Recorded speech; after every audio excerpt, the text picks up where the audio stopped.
Hello friends, my name is Umesh Share. I'm a media teacher in the Department of Mass Communication, Guru Jambheshwar, University of Science and Technology, Hisar.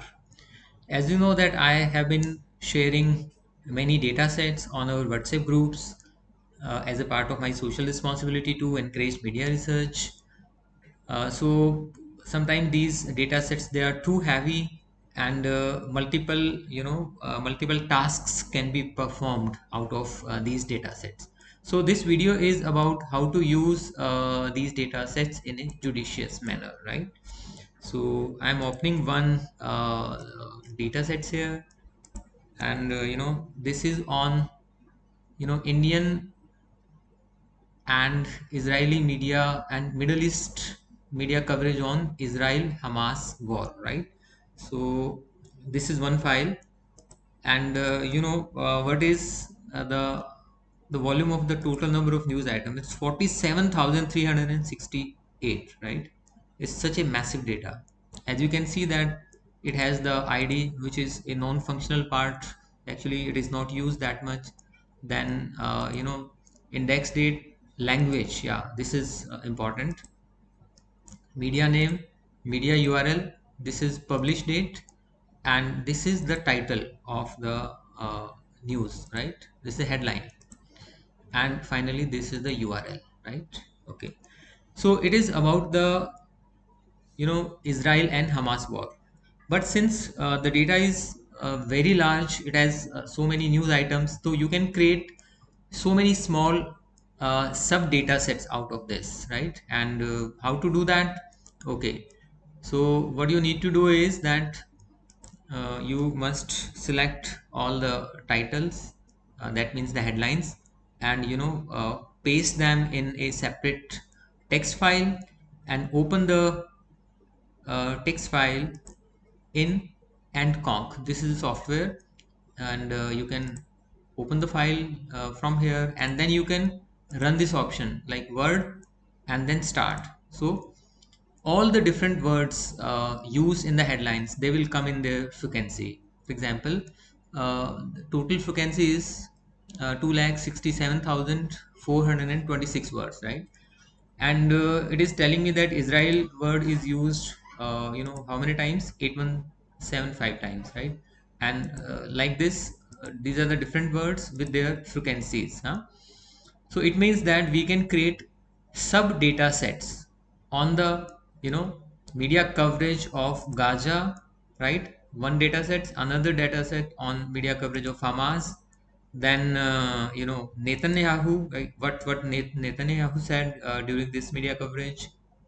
Then Biden, Rafah, and as far as Palestine is concerned, right? So you can create one sub data set out of for this Palestinian keyword, and it is having 1000 plus entries. I mean 1007 से ज़्यादा news items आपको Palestine पे मिलेंगी उस data set में, right? And then there are many other keywords like hostage. You can create a separate data set on the coverage of hostage problem, right, in the war, right? And then Hezbollah, and the list is endless, right? You can go on like ceasefire, Jewish, the the coverage of the Jewish part, strike, again hostages, military, Palestinians, again Lebanon, yeah. So I hope you got the point that we must run through the frequencies of the uh, words which are there in the headlines, and then we will close this portion and we will come back to our main file, right? So this is the file. Okay, so what we will do is we will press this data function here and press filter. We will filter this data now, right? Okay, so for example, I now want all the news items which are having the words Netanyahu in the headlines, right? I'll go here, text filters, contains.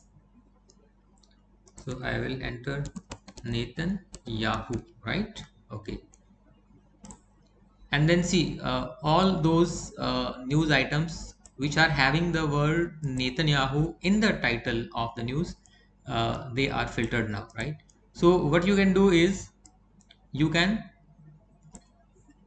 select this data, copy, and you can make a separate data file and you can paste it here. And how many news items are there now? Okay, so out of 64 plus thousand news items, we have 2565 news items which are mentioning Netanyahu in the headlines, right? So this is one sub data set. Likewise, you can go on creating different sub data sets. So please don't forget to see this file on data biography which I attach with every data set. So it tells you about the data, who collected. So I myself collected it with the phone number, the website, contact address, and all these things are there. When it was done, so it was done from 7 October to 6 September 2024, right? So 1 year. Why it was done? So all these, why, where, what, how, so all these information pieces you would get from here, right? Okay. So what I mean to say is that uh, you can create further sub data sets out of these huge data set, and then you can do your own media research. There is no need to cite me or acknowledge me at any point of time. If you think that you should, then you can, but there is no requirement from my side. Best wishes for your research. Thank you so much.